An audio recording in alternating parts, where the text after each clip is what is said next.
Praise the Lord. Good morning. ప్రభువైన యేసుక్రీస్తు శుభనామంలో మీ అందరికీ వందనములు. ప్రతిరోజు కూడా దేవుడి మాటల చేత మీరు బలపరచబడుతున్నారని నమ్మి దేవుని స్తుతిస్తున్నాను. బలపరచబడుతున్నట్లయితే పరిచర్య కొరకు ప్రార్థన చేయండి, అనేకులకి షేర్ చేయండి. చిన్న ప్రార్థన చేసుకుందామా? పరిశుద్ధుడైన తండ్రి, నీ ఘనమైన శ్రేష్టమైన నామాన్ని బట్టి వందనాలు చెల్లిస్తూ ఉన్నాం ప్రభా. నువ్వెంతైనా నమ్మదగిన దేవుడు, అద్భుతాలు చేసే దేవుడు, ఆశ్చర్యకార్యాలు చేసే దేవుడు నాయన, మీకు స్తోత్రాలు. నువ్వు మాట్లాడే దేవుడు కనుక మా అందరితో మాట్లాడు, మా అందరినీ ధైర్యపరచు, మమ్మల్ని అందరినీ కొరకు స్థిరపరచమని యేసు నామములో ప్రార్థిస్తున్నాము తండ్రి. ఆమేన్. ఈరోజు దేవుని వాగ్దానము యోహాను సువార్త 15వ అధ్యాయము 5వ వచనం. నేను ఎవనియందు నిలిచియుందునో వాడు బహుగా ఫలించును. John chapter 15 verse 5. He that abideth in me and I am in him, the same bringeth forth much fruit. దేవుడు ఇచ్చినటువంటి అద్భుతమైన వాగ్దానం మనందరి జీవితంలో నెరవేర్చబడును గాక. ఆమేన్. ఎంత అద్భుతమైన మాట కదండి. మరి దేవుడు ఎవని యందు నిల్చుంటాడో వాళ్ళు బహుగా ఫలిస్తారంట. మరి దేవుడు ఉన్నాడండి మీలో ఈరోజు? మరి ఆలోచిస్తున్నారా దేవుడు ఉన్నాడా లేదా అని? ఉన్నాడా అండి? ఉంటాడండి ఖచ్చితంగా. ఎక్కడుంటాడు తెలుసా దేవుడు? ఎవరి హృదయం అయితే దేవుడి కోసం సిద్ధపాటు కలిగి ఉంటుందో ఆ హృదయంలో ఉంటాడనమాట. మరి హృదయశుద్ధి గలవారు ధన్యులు, వారు దేవుడిని చూస్తారు అని దేవుడి వాక్యం సెలవిస్తుంది. విరిగి నలిగిన హృదయమే దేవుడికి ఇష్టమైనటువంటి బలి అని దేవుడి మాటలు సెలవిస్తున్నాయి.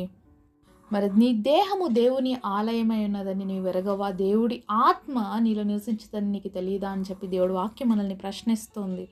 తెలుసు కదా, మరి దేవుడు మనలో ఉన్నాడా లేదా అనేది మనకి అర్థమవుతుంది. ఎలా అర్థమవుతుంది తెలుసా? ఫలించేటువంటి అనుభవం ఉంటుంది. మరి దేంట్లో ఫలించాలి? ఎలా అర్థమవుతుంది దేవుడు ఉన్నాడు అంటే, చాలామంది వరల్డ్లీ బ్లెస్సింగ్సే థింక్ చేస్తారండి. ఫలించండి, అభివృద్ధి పొందండి అని దేవుడు చెప్పాడు అంటే ఓన్లీ లోకపరమైన వాటి కోసమే చెప్పాడని అనుకుంటున్నారు, కానీ అది మాత్రం కాదండి. దేవుడు మనల్ని ఫలించండి అని అంటే ప్రతి విషయంలో మనం ఫలించాలి. ఒక్క విషయంలో కాదు, ప్రతి విషయంలో మనం ఫ్లరిష్ అవుతామన్నమాట. ఈరోజు మీకు మంచి ఉద్యోగం ఉండొచ్చు, మంచిగా డబ్బులు ఉండొచ్చు, లేకపోతే ఆస్తిపాస్తులు, మీకేమేమి కావాలి లోకంలో అన్నీ ఉండొచ్చు. అయితే ఆత్మీయ జీవితంలో కూడా ఫలింపు అనేది చాలా అవసరం. మనం అక్కడ కూడా ఫలిస్తున్నామంటే దేవుడు మనలో ఉన్నట్టు. కొంతమందికి లోకపరమైనటువంటివి ఏమీ ఉండవన్నమాట. అయినా కూడా వాళ్ళు చాలా సంతోషంగా, ఆనందంగా ఇవన్నీ కూడా వాళ్ళ మనసులో కలిగి ఉంటారనమాట. ఇది కూడా ఫలించేటువంటి అనుభవమేనండి. ప్రతి చెట్టుకు ఒక కాలం ఉంటుంది. ప్రతి చెట్టుకి ఫలించేటువంటి ఒక టైం ఉంటుంది. అప్పుడే ఫలిస్తాయి. అంతే కదండీ! అంతకంటే ముందు కానీ, వెనక కానీ ఫలించవు. అలాగే ప్రతి ఒక్కరికి ఒక సమయం ఉంటుందనమాట. ఆ సమయంలోనే ఆ చెట్టు కానీ ఏ విధంగా ఫలిస్తుందో ఆ వ్యక్తి కానీ ఫలిస్తారనమాట. కాబట్టి ఈరోజు మనం ఎదుటి వాళ్ళను చూసుకుంటూ నేను ఫలించలేదు, వాళ్ళు బాగా ఉన్నారు, వాళ్ళకి డబ్బులు బాగున్నాయి, ఇలాగా ఆలోచించే వాళ్ళు ఎక్కువ మంది అయిపోయారండి. మరి దేవుడి యొక్క విషయంలో మనం ఫలించాలి అంటే అన్ని విషయాల్లో ఫలించాలి. మానసికంగా, ఆత్మీయంగా, ఆర్థికంగా అన్ని రకాలుగా మనం ఫలిస్తామన్నమాట. అప్పుడు దేవుడు మనలో నిలిచి ఉన్నాడని అర్థమవుతుంది. మరి ఫిజికల్‌గా బాగుండి, అన్నీ ఉండి, ఆత్మీయంగా ఏం లేకపోతే నువ్వు ఫలిస్తున్నావా అంటే నో అని చెప్పాలి. నువ్వు ఫలించటం లేదు. కారణం ఏంటి తెలుసా? దేవుడి దగ్గర నుంచి ఒక బ్లెస్సింగ్స్ తీసుకున్నావు. అంతే, దేవుడిని విడిచిపెట్టేసావు. ఈరోజు చాలామంది ఇదే చేస్తున్నారండి. దేవుడి దగ్గరికి ఎంతగా దీనంగా, ఎంతో బాధతో, ఎంతో వేదనతో, ఎంతో కృంగిపోయిన స్థితిలో, ఎంతో నిరాశ పరిస్థితిలో, ఎంతో ప్రార్థనా పరులుగా, ఎంత మంచిగా వస్తారో మరి దేవుడి సన్నిధిలో ప్రార్థన చేసి ఎన్నో దీవెనలు దేవుడు వాళ్ళని ఎంతగా ఆశీర్వదిస్తే అప్పుడు ఏమైపోతుందో తెలుసా? దేవుని విడిచిపెట్టేస్తారు, దేవుని మర్చిపోతారు. మరి లోకానుసారంగా నీకు కావాల్సినవన్నీ ఉండొచ్చేమో, నువ్వు ఫలించానని అనుకుంటున్నావేమో, కానీ ఆత్మీయంగా నువ్వు దేవుడికి ఎంత దూరంగా ఉన్నావు అన్న విషయాన్ని మాత్రం నువ్వు గ్రహించలేకపోతున్నావు. ఈరోజు నీ స్థితి ఆ విధంగా ఉందా? ఈరోజు నీ జీవితంలో ఫలం ఉందా? ఆత్మీయంగా నువ్వు ఫలిస్తున్నావా? నువ్వు అభివృద్ధి చెందుతున్నావా? నీకు భారం ఉందా దేవుడి కార్యాల పట్ల, దేవుడి పట్ల? ఒకవేళ ఆ భారం కానీ, ఆశ కానీ మనలో లేకపోతే మనం ఫలించేటువంటి అనుభవంలో లేము అనే విషయాన్ని గుర్తు చేస్తున్నాడండి దేవుడు ఈరోజు. ఒకసారి మనం కీర్తనలు 128వ అధ్యాయము 2-3 వచనాలు చూద్దాము. నిశ్చయముగా నీవు నీ చేతుల కష్టార్జితమును అనుభవించదవు, నీవు ధన్యుడవు, నీకు మేలు కలుగును, నీ లోగిట నీ భార్య ఫలించు ద్రాక్షావళి వలె ఉండును, నీ భోజనపు బల్ల చుట్టూ నీ పిల్లలు ఒలీవ మొక్కల వలె ఉందురు, యెహోవా యందు భయభక్తులు గలవాడు ఈలాగు ఆశీర్వదింపబడును. మరి ఇది ఫలించేటువంటి అనుభవంలో ఉన్నటువంటి ఆనందం. మరి మొదటిగా వాళ్ళు ఏం చేస్తారు, వాళ్ళ కష్టార్జితాన్ని అనుభవించేది విధంగా దేవుడు చేస్తాడు. అలాగే భార్యాభర్తల మధ్య ఫలింపజేసేటువంటి అనుబంధాన్ని దేవుడు ఇస్తాడు. అంతేకాకుండా మరి యొక్క భోజన బల్ల చుట్టూ కూడా వాళ్ళ పిల్లలందరూ ఒలీవ మొక్కల వలె ఉంటారు అని దేవుడు వాక్యం సెలవిస్తూ ఉందండి. మనం ఫలిస్తున్నాము అంటే మన కుటుంబంలో ఆనందం ఉంటుంది. దేవుళ్ళో మనం అభివృద్ధి చెందుతున్నాము అంటే అన్ని విషయాల్లో కూడా వర్ధిల్లుతున్నామంటే మన కుటుంబమే మనకి సాదృశ్యం అనమాట.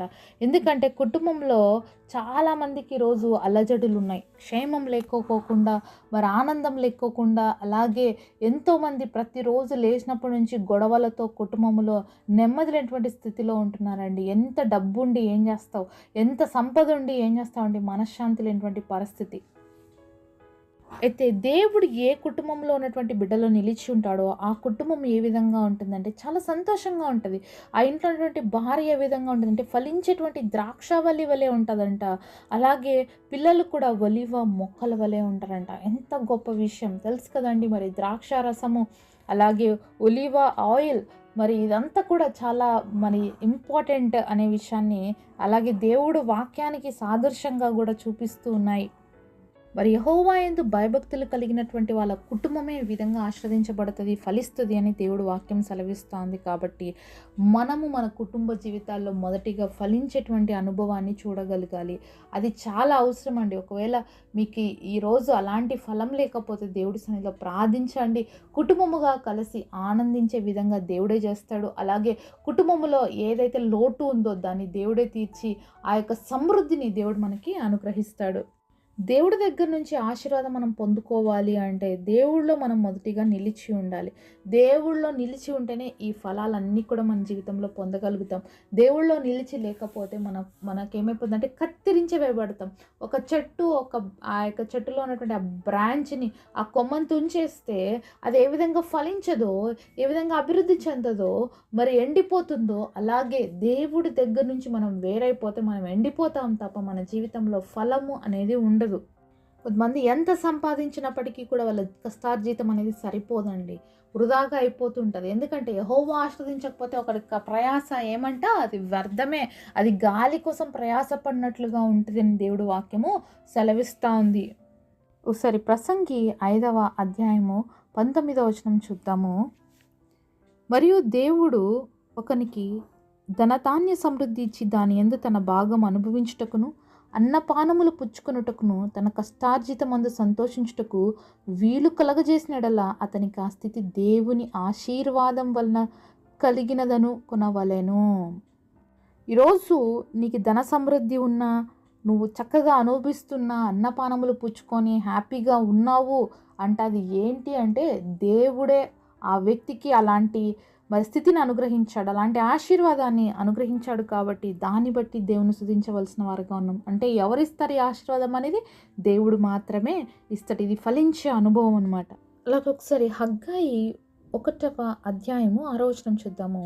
మీరు విస్తారముగా విత్తినను మీకు కొంచెమే పండును, మీరు భోజనం చేయుచునను ఆకలి తీరకయున్నది, పానం చేయుచునను దాహం తీరకయున్నది, బట్టలు కప్పుకొనుచునను చలి అనగకున్నది, పనివారు కష్టం చేసి జీతం సంపాదించినను జీతం చినిగిపోయిన సంచిలో వేసినట్లుగా ఉన్నది. ఇదేంటంటే ఆశీర్వాదము లేనటువంటి స్థితి అండి. దేవుడిలో లేకపోతే మనం ఫలించలేము అనేటువంటి విషయాన్ని బహుస్పష్టంగా దేవుడు మాటల్లో నుంచి మనం చూస్తున్నాం. కాబట్టి ఎంతగా మనం ప్రయాసపడినా మన ఆకలి తీరదంట. అంటే కష్టపడి సంపాదించినా మనం తృప్తి చెందలేము. అలాగే మనం ఎంత డబ్బు సంపాదిస్తున్నామో ఒక చిలిగిపోయినటువంటి సంచిలో వేస్తే దానివల్ల ఏమైనా ప్రయోజనం ఉందా అండి? అన్ని కిందికే పడిపోతాయి కదా, అలా ఉంటుందన్నమాట.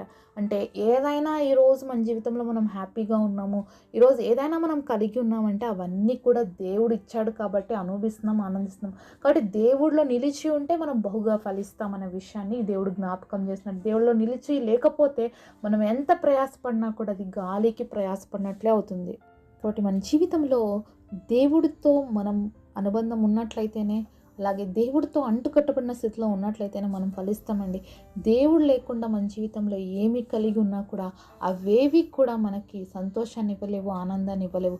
కాబట్టి రోజు నీ జీవితంలో కూడా అన్నీ కలిగి కూడా నెమ్మది లేనటువంటి స్థితిలో ఉన్నట్లయితే, నువ్వు యేసయ్య దగ్గరకు వచ్చినట్లయితే తప్పకుండా ఆయన నీ జీవితాన్ని ఫలింపజేస్తాడు. ఎక్కడ తప్పిపోయి, ఎక్కడ దేవుడికి వేరైపోయావో తిరిగి యేసయ్య దగ్గరికి రా, పశ్చాత్తాపడు. తప్పకుండా ప్రతి పాపిని దేవుడు క్షమిస్తాడు. మంచి హృదయాన్ని ఇస్తాడు, నెమ్మది కలిగిన వ్యక్తిగా తిరిగి దేవుడు చేస్తాడు. కాకుండా మరి నీ జీవితంలో ఏదైతే ఫలం లేకుండా ఉన్నావో ఆ ఫలాన్ని దేవుడే ఇస్తాడు. అట్టి కృప దేవుడు మనందరికి దయచేయను గాక. పరిశుద్ధులైన తండ్రి, మీరు మాతో మాట్లాడిన ప్రతి మాట కొరకై మీకు వందనాలు ప్రభువా. మీరు లేకుండా మేమేం చేయలేం ప్రభువా. కాబట్టి మీ యందు నిలిచి ఉండడానికి, బహుగా ఫలించడానికి మా అందరినీ బ్లెస్ చేయి తండ్రి. మీరు ఇచ్చిన ఈ గొప్ప వాగ్దానం మా అందరి జీవితంలో నెరవేర్చమని యేసు నామములో ప్రార్థిస్తున్నాము తండ్రి. ఆమేన్.